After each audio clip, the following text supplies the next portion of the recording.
Once upon a time, an angel in heaven had a goose. She used to take good care of the goose.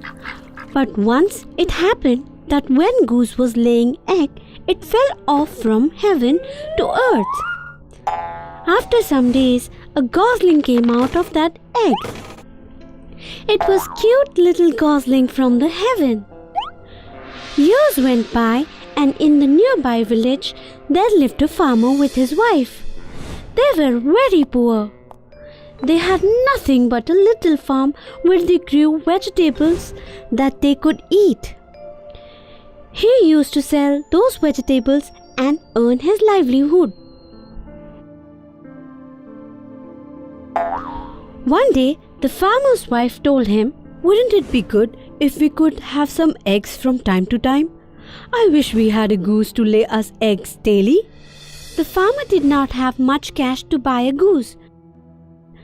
So he collected some veggies and set off to the marketplace to sell all of them and perhaps get a goose in exchange. He took the goose home and took a very good care of it. He made a nest for it to lay eggs. The goose will produce eggs which I can use for selling and eating, thought the farmer. Days passed, and one fine morning, when he went to gather some eggs for his breakfast, to his surprise, the goose had laid a golden egg. Little he knew that the goose was from that egg that was fallen from the heaven. A golden egg!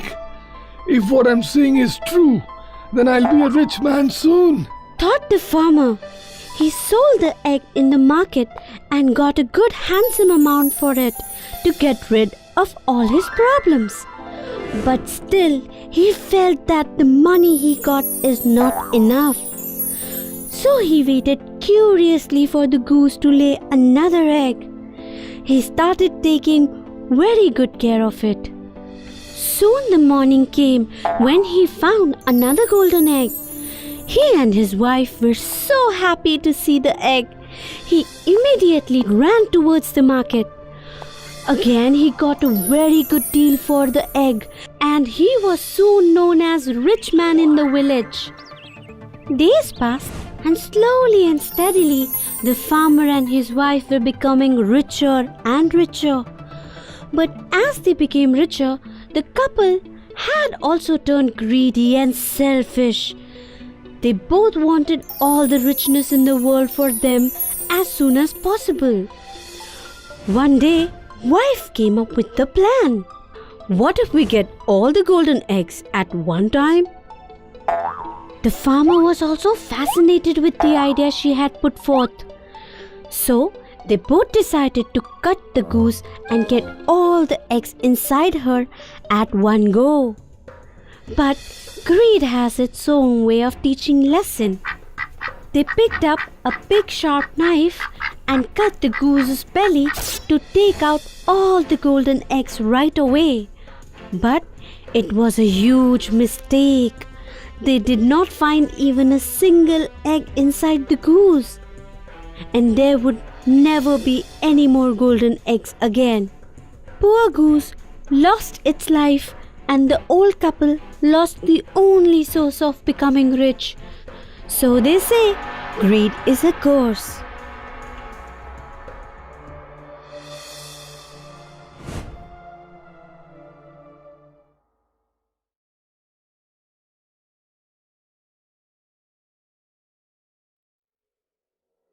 Once upon a time, very long ago, an old couple lived in a village far away in a little cottage.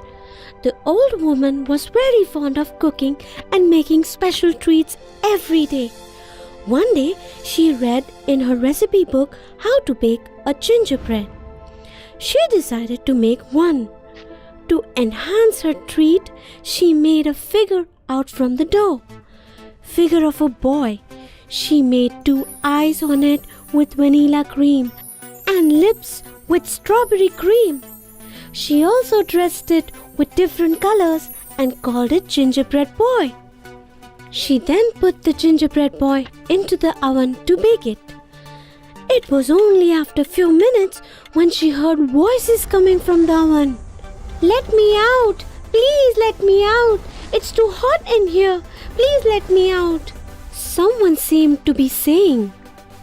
Who could it be? She thought and opened the oven door.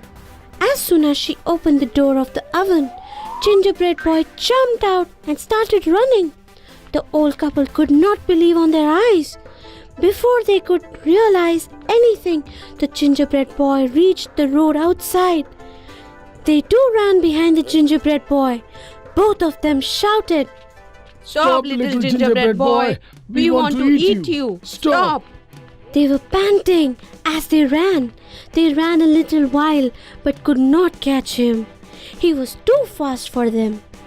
The gingerbread boy had gone only a little distance when he crossed the cow in the farm. The cow called for him. Stop, little boy! Stop! You look so delicious! I want to eat you! But the gingerbread boy didn't give a heed. He did not stop running. He saw a cow running after him. The cow tried hard but could not catch him. He was too fast for the cow too. The gingerbread boy had not gone very far when he met a horse. I'm very hungry and you look so yummy. I must eat you. Stop! Said the horse, running after the gingerbread boy. When gingerbread boy saw the horse running behind him, he started running faster. The horse did not want the gingerbread boy to run away. On the other hand, gingerbread boy ran as fast as he could to be escaped. No doubt, the gingerbread boy had escaped the attack of an old couple and the cow successfully. He was sure to escape the horse's attack too. It was the question of his life. So he ran faster than the hungry horse. Soon he ran out of the reach of the horse too. The little gingerbread boy was sure that nobody could catch him now. As he was running through the forest, a sly old fox saw him. The gingerbread boy would make a good supper. The fox thought and called. Hey, little boy, stop! I want to talk to you. But the gingerbread boy knew what the cunning fox was up to. So he did not stop and continued running. The fox too gave in a hot chase. Not bothered, the ginger boy sang as he ran. He was too fast for the fox too. But the fox did not give up. He too continued his chase of gingerbread boy with a watering mouth. He had already decided to catch and eat gingerbread boy by hook or crook. Soon the gingerbread boy reached the riverbank. He did not know how to swim. Moreover, he was afraid that if he goes into the water, he would get dissolved and die. He found himself in a fix. What should I do now? He said to himself as he stood on the rock on the bank of the river. Meanwhile, Fox too reached the riverbank and decided to take advantage of the problem. The fox went up to the gingerbread boy and said, Don't worry, I'll take you across the river. You just jump on my tail. I know how to swim. The fox told the gingerbread boy very innocently. The gingerbread boy now believed every word of the clever fox. He jumped onto his tail. Midway in the river, the fox said, I cannot hold you on my tail. You would be safer if you come onto my back. The gingerbread boy had no choice. He did as the fox told him to do. He knew Fox was planning something ugly in his mind, but he did not let the fox know about his suspicion. You are too heavy for my back too. The fox told him after he swam a little more distance. Why don't you jump onto my head? Why not? Whatever you say. And the gingerbread boy jumped onto Fox's head, being very cautious. After some time, the fox again said, It would be easier for me to carry you on my nose. We would soon be on the other side of the river. Then you would be free to go. wherever you want to go.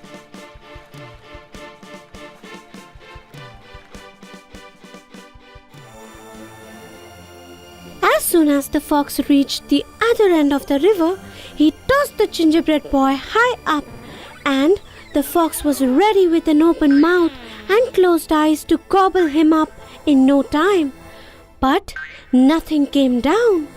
When he opened his eyes, he saw Gingerbread Boy on the tree above saying, "Better luck next time, you cunning sly old fox. This time, eat the dust. Ha ha ha ha ha."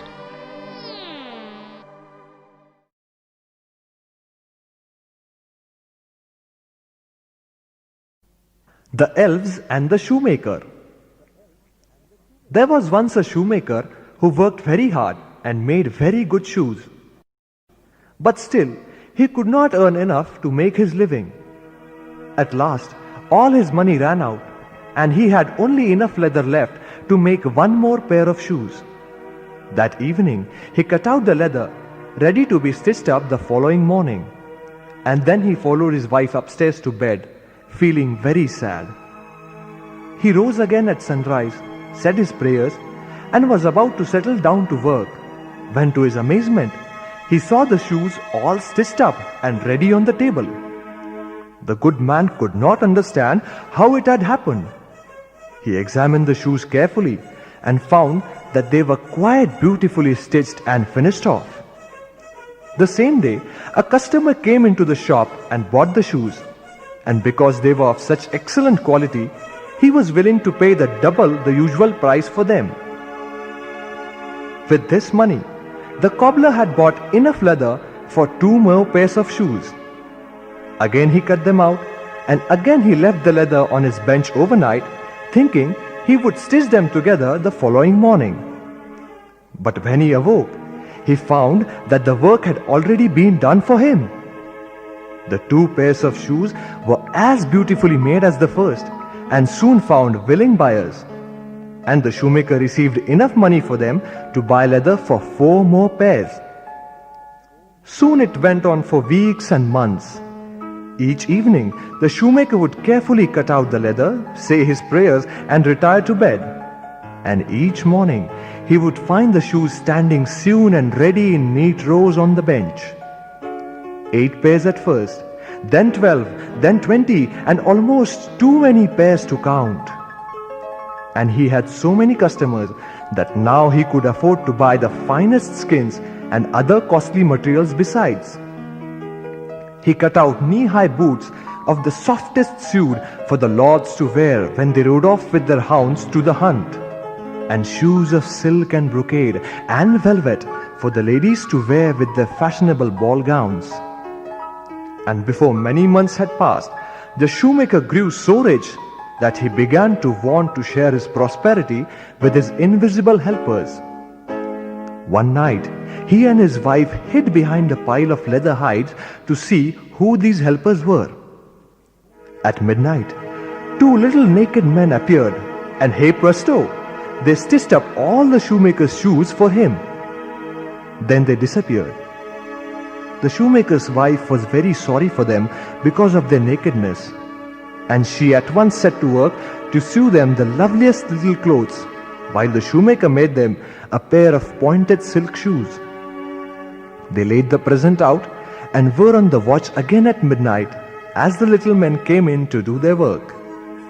When the elves saw their clothes, they were delighted. They put them on and laughed and danced all around the room, and they skipped out into the street, never to be seen again. But the shoemaker continued to be successful and prosperous in his work for the rest of his days.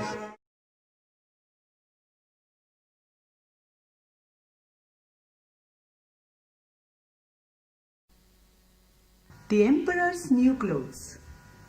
Many years ago, there lived an emperor who loved fancy clothes so much that he spent all his money on elegant suits and cloaks. He took no interest in his army or the theatre or in driving through the country unless it was to show off his new clothes. One day, 2 swindlers arrived in the city.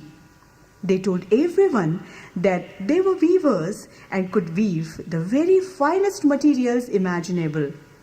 Not only were the colors and designs unusually attractive, but the clothes made from these materials were so fine that they were invisible to anyone who wasn't terrifically smart and fit for his job. The emperor thought, Well, they must be wonderful clothes indeed. If I wore them, I could see which one of my statesmen were unfit for their jobs, and also be able to tell the clever ones from the stupid. and he paid a large sum of money to the swindlers to make them start work. The swindlers then made a great fuss about setting up their workshop. They put up looms and pretended to be weaving, but there was no thread on the looms. They demanded the richest silks and finest gold thread, which they promptly hid in their own bags, and then they went on working far into the night at the empty looms. I wonder how they're getting on. The emperor thought again, and then he became rather nervous. He was a bit worried at the idea that a man who was stupid or unfit for his job would not be able to see what was woven. Not that he thought he was no good. Oh no. But all the same, he would feel happier if someone else had a look at the stuff first. I'll send my honest old Prime Minister to the weavers. He thought. So off went the honest old Prime Minister to the weaver's workshop, where they were sitting at the empty looms. Good gracious me! Why, I can't see a thing! But he was careful not to say so.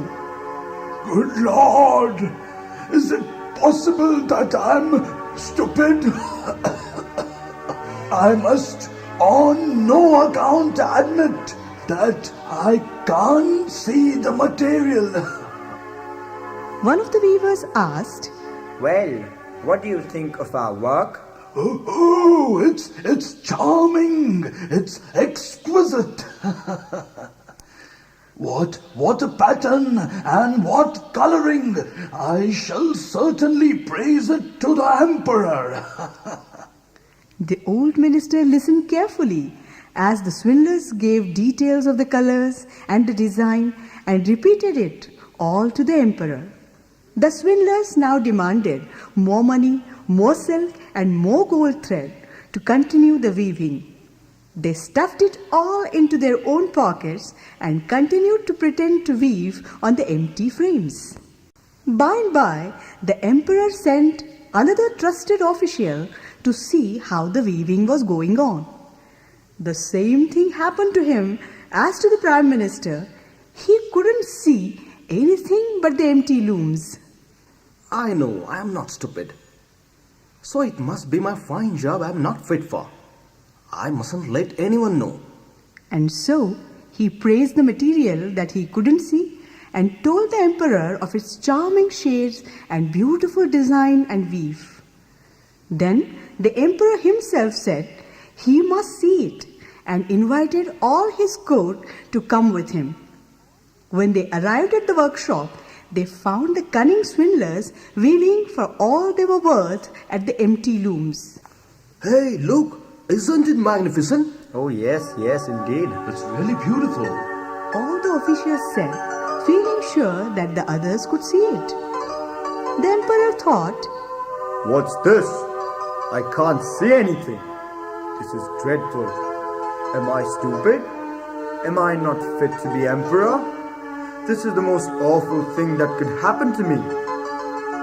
Oh, it's quite exquisite. he said aloud. It has our gracious approval. He nodded at the empty loom, for he wasn't going to say that he couldn't see anything. Then all the courtiers nodded and smiled at the empty loom and said, Yes, it's quite exquisite, yes. On the eve of the grand procession, they announced, There, the emperor's new clothes are finished. Indeed, they are. and when morning came, The emperor went in person to the weaver's workshop. Ah, Your Imperial Majesty! The two weavers bowed in unison as the emperor made his entrance. You do us honor indeed. And the one poised each thumb, each finger daintily aloft as if holding up a confection really too delicate for human handling. Here, Your Majesty, are the breeches. He said almost in awe, while the other went through the same gesturing motions with a full sum. And here is the robe. Oh, and now the mantle. You can feel they are as light as down. You can hardly tell you have anything on. Your Majesty, that's the beauty of them. Yes, indeed. Will Your Imperial Majesty now graciously take off your clothes? Said the swindler. Then we can fit you with the new ones. Indeed, in front of the big looking glass. So the gentleman in waiting helped the emperor out of the clothes he was wearing, upon which the swindlers set about their pretense of dressing him in the new raiment they were supposed to have made. They took their time about it, the emperor twisting and turning this way and that the while, apparently admiring himself in the ample mirror.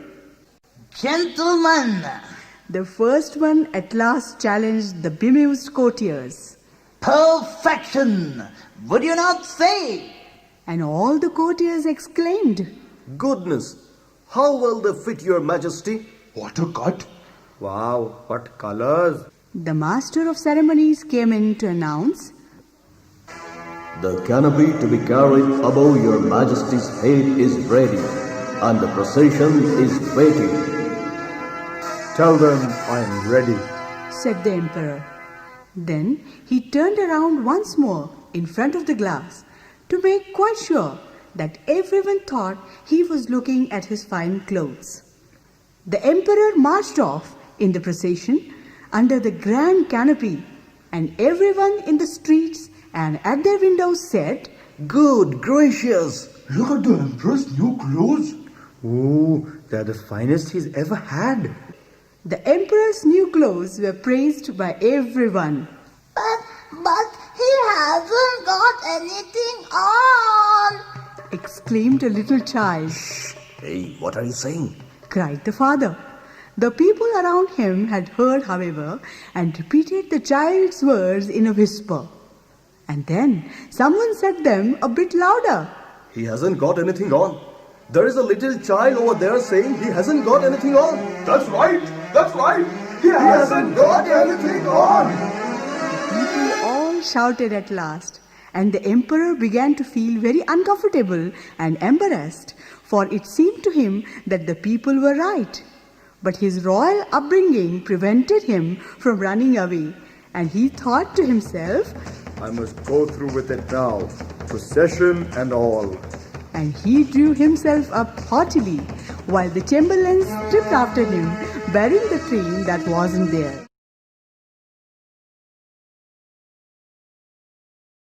Jack and the Beanstalk.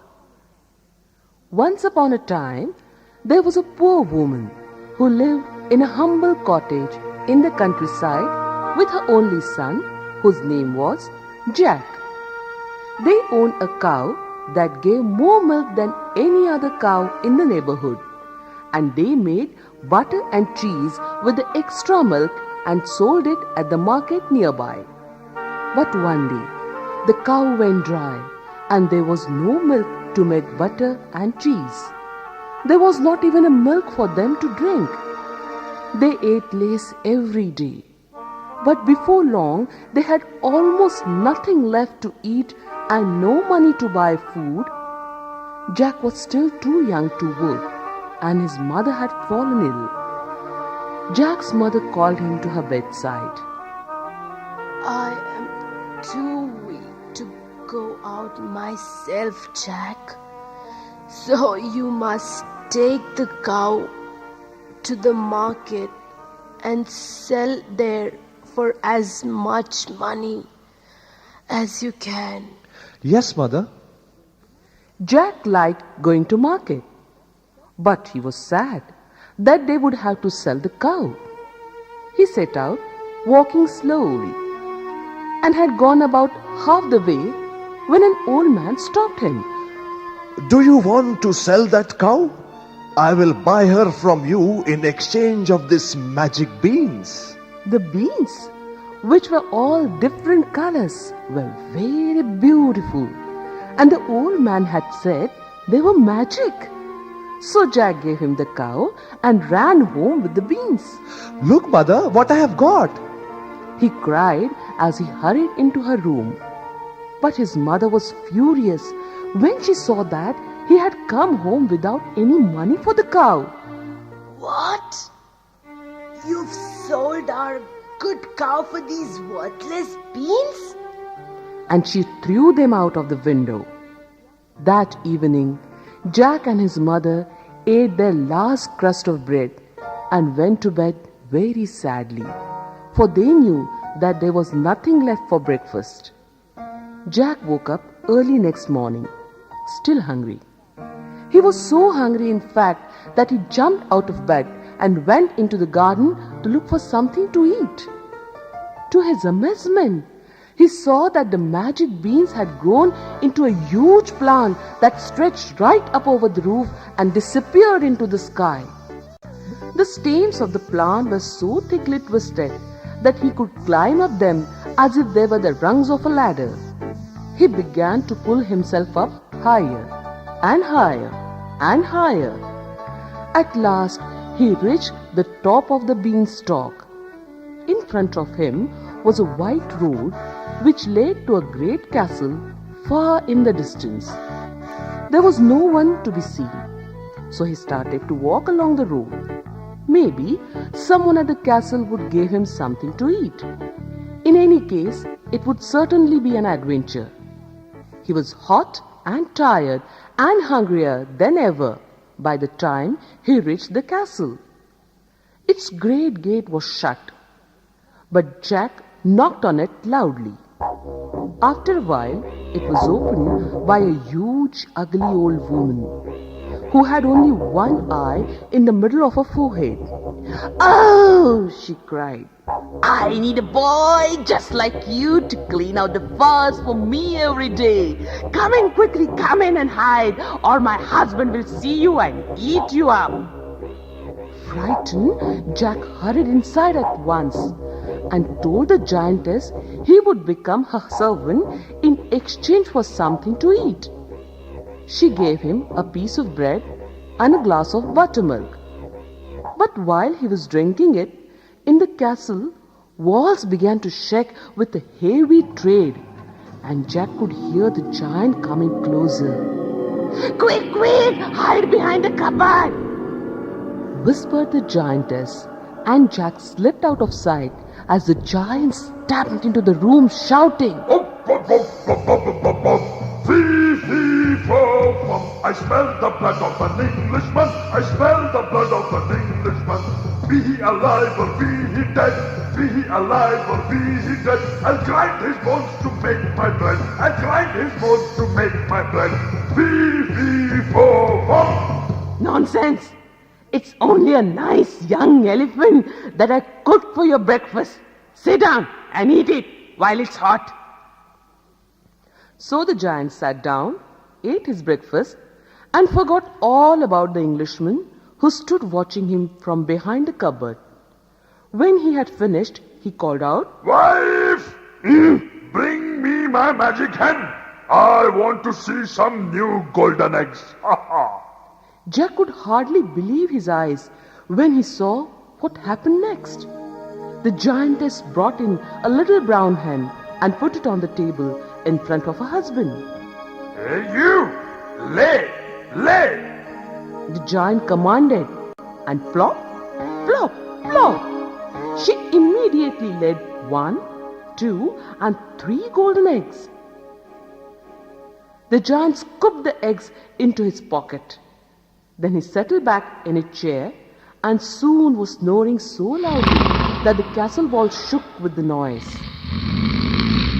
Jack crept out from behind the curtain, snatched up the magic cane, and ran out of the castle as fast as his legs would carry him. With the hen tucked under his arm, he climbed quickly down the beanstalk and hurried into the cottage up to his mother's room. She was very happy to see him again. She cried with joy, and then she cried some more, because now they would have as many golden eggs as they wanted and never be poor again. But Jack soon began to long for another adventure. So one morning, he set out again up the beanstalk, higher, higher, higher, until he reached the top. This time, he has dyed his hair black, and the giantess did not recognize him. Oh, you're just the boy to help me clean out the chicken. Run and chase the mice away. Hurry inside. For my husband sees you, he will